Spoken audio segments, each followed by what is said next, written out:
नमस्कार दोस्तों। चाइना ने अपनी नेवल कैपेबिलिटीज को और ज्यादा बढ़ा लिया है। चाइना ने जो पहले शांगडोंग एयरक्राफ्ट कैरियर बनाया था साल 2019 में, जो कि इंडिजिनसली डेवलप किया था, उसके बाद साल 2022 में हमें पता है कि चाइना ने फुजियान एयरक्राफ्ट कैरियर बनाया था और कहा यह जा रहा था कि फुजियान एयरक्राफ्ट कैरियर जो है वो ऑलमोस्ट रेडी है, बस इसकी टेस्टिंग होनी बाकी है। तो अब फाइनली साल 2024 में चाइना ने फुजियान एयरक्राफ्ट कैरियर की सक्सेसफुल टेस्टिंग भी कर ली है यांगसे रिवर के अंदर में। और चाइनीज ऑफिशियल्स का यह कहना है कि अब ये पूरी एयरक्राफ्ट कैरियर जो है बिल्कुल रेडी है इसको स्टेशन करने के लिए। हम इसको स्टेशन साउथ चाइना सी में कर सकते हैं या ताइवान स्ट्रेट वाले रीजन में कर सकते हैं।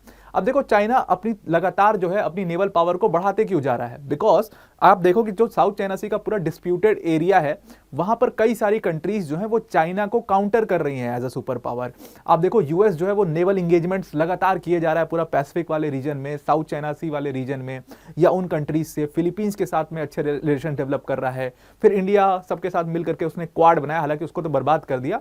और फिर जब ऑकस आया और इसमें बात छिड़ने लगी कि ये ऑकस में हो सकता है कि इंडिया को भी जोड़ लिया जाए, इसमें हो सकता है कि जापान को भी जोड़ लिया जाए, तो चाइना को ये बात समझ में आ चुकी थी कि अगर उसको सरवाइव करना है in Indian ocean, in south China sea, और it has to secure its Taiwan state, तो चाइना को कहीं ना कहीं अपने नेवल कैपेबिलिटीज को लगातार बढ़ाना पड़ेगा। और उसने वही किया एग्जैक्टली कि उसने फुजियान जो उनका एयरक्राफ्ट कैरियर था उसको सक्सेसफुली टेस्ट कर लिया है। अब देखो, फुजियान एयरक्राफ्ट कैरियर को इन्होंने साल 2022 में, जैसा कि मैंने आपको बताया, इन्होंने बनाया था और बस उसकी टेस्टिंग बाकी थी। और अगर आज के समय में देखा जाए तो आज के समय में टेक्नोलॉजी के टाइम पर ये टेक्नोलॉजिकली काफी साउंड एयरक्राफ्ट कैरियर्स है। एक तो इसकी लोड कैपेसिटी बहुत ज्यादा है, ये एक साथ कई सारे एयरक्राफ्ट कैरियर्स को कैरी कर सकता है। जैसे अभी तक कहा जा रहा था कि चाइना की जो कैपेबिलिटी है ना एयरक्राफ्ट कैरियर्स को कैरी करने की, वो 60 एयरक्राफ्ट कैरियर्स को एक बार में वो कहीं भी मूव कर सकते हैं। इंडिया की कैपेबिलिटी थोड़ी सी उससे कम है, लेकिन अब फुजियान के आ जाने से ऐसा कहा जा रहा है, अभी तक तो फुल कैपेसिटीज की कितनी है उसकी टेस्टिंग नहीं की गई है, बट उनके एक्सपर्ट्स ये बता रहे हैं कि 70 to 80 एयरक्राफ्ट्स, फाइटर जेट्स जो कि F-16 और F-32 जैसे फाइटर जेट्स जो हैं, उनको वो एक साथ 70 से 80 एक बार में ये लोग कैरी कर सकते हैं फुजियान की मदद से। तो अब अगर आप चाइना की पूरी नेवल कैपेबिलिटी को आप देखोगे, खासतौर से अगर हम एयरक्राफ्ट कैरियर्स की बात कर रहे हैं, तो चाइना के पास अब 3 एयरक्राफ्ट कैरियर्स हैं। अब ये अभी नया फुजियान बनाया इन्होंने, इसके पहले इनके पास 2 एयरक्राफ्ट कैरियर्स थे। एक एयरक्राफ्ट कैरियर था ये जो आपको स्क्रीन पर दिख रहा है, ये 1998 में यूक्रेन से इन्होंने सेकंड हैंड खरीदा था और इसका नाम था लाइनिंग। अब लाइनिंग एयरक्राफ्ट कैरियर बेसिकली क्या था, ये काफी पुराना है और टेक्नोलॉजिकली भी उतना साउंड नहीं है, इसकी लोड कैपेसिटी भी उतनी नहीं है, क्योंकि वक्त के साथ साथ ये काफी पुराना होते गया है। तो ये इसके पास इतनी ताकत नहीं है कि यूएस के एयरक्राफ्ट कैरियर्स का मुकाबला कर पाए या जापान के एयरक्राफ्ट कैरियर्स का मुकाबला कर पाए। तो इसीलिए इसको अब साइड में डाल दिया, हालांकि ये अभी भी वर्किंग कंडीशन में है, तो इसको अभी साइड में डाल दिया गया है। दूसरी तरफ आप देखोगे तो चाइना ने इसके बाद, लाइनिंग के बाद, जो एयरक्राफ्ट कैरियर पहली बार अपनी कंट्री में फुल्ली डेवलप किया था, वो साल 2019 में इन्होंने, जो ये आपको स्क्रीन पर दिख रहा है, ये डेवलप किया था, जिसका नाम है शांगडोंग एयरक्राफ्ट कैरियर। अब आप दोनों इन एयरक्राफ्ट कैरियर्स में देखो कि इनका जो आगे वाला पोर्शन है ना, ये थोड़ा सा कर्व पोर्शन है। मैं समझाता हूं आपको ये कर्व होने से फायदा क्या है, इसकी बहुत ज्यादा सिग्निफिकेंस है इस कर्व वाले पोर्शन की। यहां पर भी आप देखो, लाइनिंग के अंदर भी ये कर्व वाला पोर्शन है। अब अगर इन एयरक्राफ्ट कैरियर्स को आप कंपेयर करोगे इंडिया के साथ, तो इंडिया का देखो आईएनएस विराट एयरक्राफ्ट कैरियर था, जिसको अभी हमने डीकमीशन कर दिया क्योंकि वो टेक्नोलॉजिकली काफी पुराना हो गया था। उसके बाद आईएनएस विक्रमादित्य है, वो अभी भी वर्किंग कंडीशन में, लेकिन वो भी टेक्नोलॉजिकली काफी पुराना है। अभी के जो एयरक्राफ्ट कैरियर्स हैं जैसे शांगडोंग जैसे, इनकी कैपेबिलिटी के मुकाबले वो काफी कम था। तो इसीलिए इंडिया ने फिर डेवलप किया कौन सा, आईएनएस विक्रांत को पूरी तरीके से डेवलप किया, इंडिजिनसली बनाया आईएनएस विक्रांत को। और आईएनएस विक्रांत जो है वो पूरी तरीके से शांगडोंग जैसे एयरक्राफ्ट कैरियर्स को टक्कर दे सकता है। लेकिन अगर आप आईएनएस विक्रांत को कंपेयर करोगे किसी और एयरक्राफ्ट कैरियर के साथ जो कि हाईली टेक्नोलॉजिकली बहुत साउंड है, जैसे कि फुजियान हो गया, जैसे यूएस का एक रोनाल्ड रीगन करके एयरक्राफ्ट कैरियर है, जो कि सबसे ज्यादा माना जाता है कि टेक्नोलॉजिकली सबसे हाई क्वालिटी का एयरक्राफ्ट कैरियर वही है, रोनाल्ड रीगन, जो कि यूएस के पास है, और चाइना ने अब अपना फुजियान बना लिया। तो इनसे अगर आप कंपेयर करोगे हमारे आईएनएस विक्रांत को, तो वो थोड़ा सा इनसे कम पड़ेगा, थोड़ा सा उसकी कैपेबिलिटी इनसे कम है, उसका लोड कैरिंग थोड़ा कम है, उसका थ्रस्ट थोड़ा कम है। अब होता क्या है, कैसे इस पूरे एयरक्राफ्ट कैरियर को कैसे नापा कैसे जाता है, कौन सा ज़्यादा बेटर है, कौन सा कमज़ोर है? अब देखो, होता क्या है ना कि एयरक्राफ्ट कैरियर्स 2 सिस्टम्स पे चलते हैं, एक स्टोबार सिस्टम होता है, एक कैटोबार सिस्टम होता है। अब कैटोबार और स्टोबार सिस्टम का मतलब क्या है, आप इसको समझिएगा थोड़ा सा। कि अब देखो, ये जो एयरक्राफ्ट कैरियर्स हैं, यहाँ पर आपको रनवे दिख रहा है ना, ये सिंपल पूरा ये रनवे सामने से दिख रहा है। अब ये रनवे बहुत छोटा होता है कि ये फाइटर जेट्स इस रनवे की मदद से इतना थ्रस्ट पैदा करे कि ये सीधा उड़ जाए। तो ये बहुत मुश्किल होता है इस रनवे पर फाइटर जेट्स को टेक ऑफ करना। तो क्या होता है कि एयरक्राफ्ट कैरियर्स के अंदर सिस्टम्स लगे होते हैं जो कि इतना थ्रस्ट पैदा करते हैं, इनिशियल थ्रस्ट पैदा करते हैं, ताकि ये एयरक्राफ्ट जो हैं जिनको उड़ना है वो आराम से उड़ सके, वो इतनी पावर जनरेट, इतना थ्रस्ट जनरेट कर सकें। फिर उनको इनिशियल मोमेंटम देना होता है।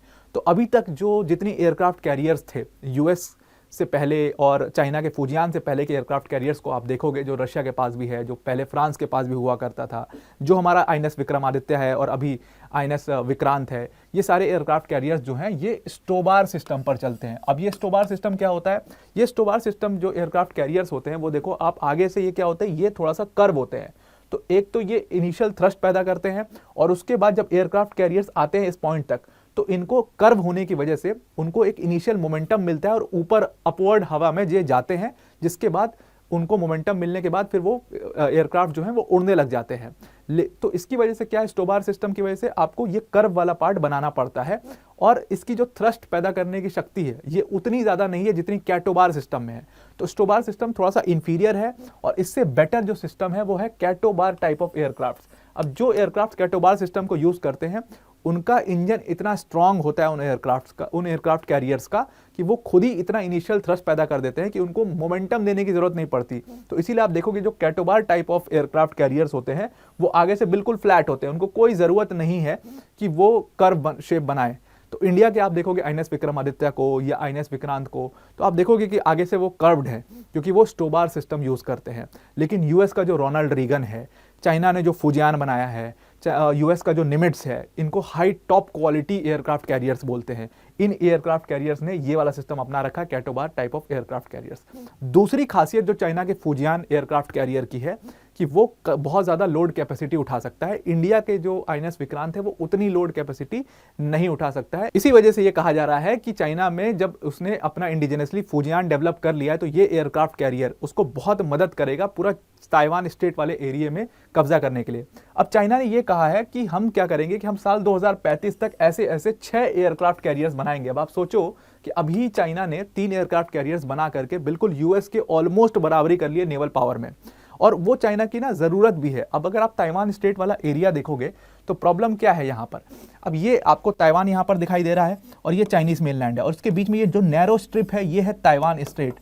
तो अब चाइना क्या हो गया था, बहुत ज़्यादा डेस्परेट हो गया था इंडिया की वजह से या इंडिया की इंडियन ओशन में प्रेजेंस की वजह से, फिर यूएस की इंडियन ओशन और पैसिफिक ओशन दोनों जगह पर प्रेजेंस की वजह से, और क्वाड जैसी जो पार्टनरशिप्स बने थे। हालांकि क्वाड को तो बर्बाद कर दिया पूरी तरीके से यूएस ने, लेकिन चाइना इन सारी पार्टनरशिप से काफ़ी परेशान था। अभी रिसेंटली यूएसए ने फिलीपींस के साथ मिलकर के मैरीटाइम एक्सरसाइज किया, उसके बाद आप देखो ऑकस बनाया, उसमें बात चल रही थी कि इंडिया को ज्वाइन कराया जाए, जापान को ज्वाइन कराया जाए, ताकि हम अपनी नेवल कैपेबिलिटी को एक तरीके से पूरी तरीके से बढ़ा पाएं यहाँ पर। तो ये नेवल कैपेबिलिटीज या नेवल इंगेजमेंट्स या नेवल पार्टनरशिप्स चल क्यों रही हैं पूरे साउथ चाइना सी के रीजन में, पैसिफिक रीजन में, इंडियन ओशन में? इस सब कुछ किया जा रहा है चाइना को काउंटर करने के लिए।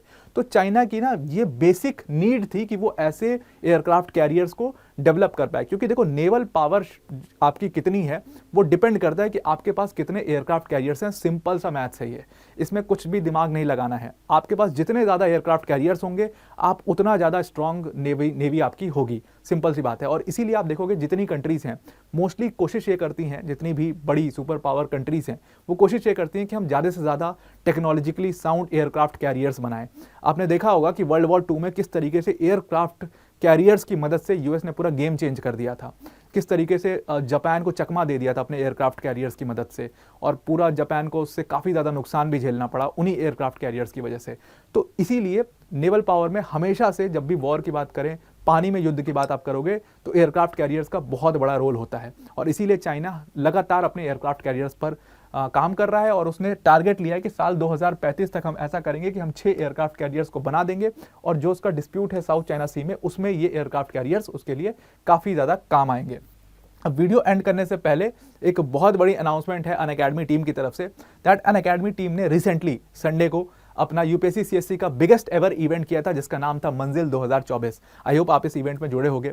तो इस इवेंट के अंदर में हमने अपना सबसे बिगेस्ट रिवील किया। जो हमारा प्राइस था यूपीएससी सीएससी के कोर्स का वो 75,000 कोर्स फीस हुआ करती थी, उसको हमने कम करके 24,999 कर दिया है।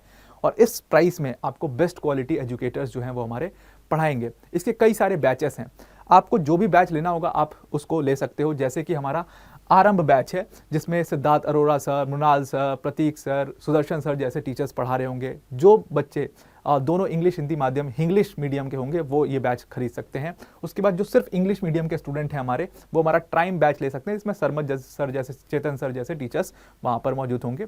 जो सिर्फ हिंदी माध्यम के स्टूडेंट्स हैं वो हमारा लक्ष्य बैच ले सकते हैं।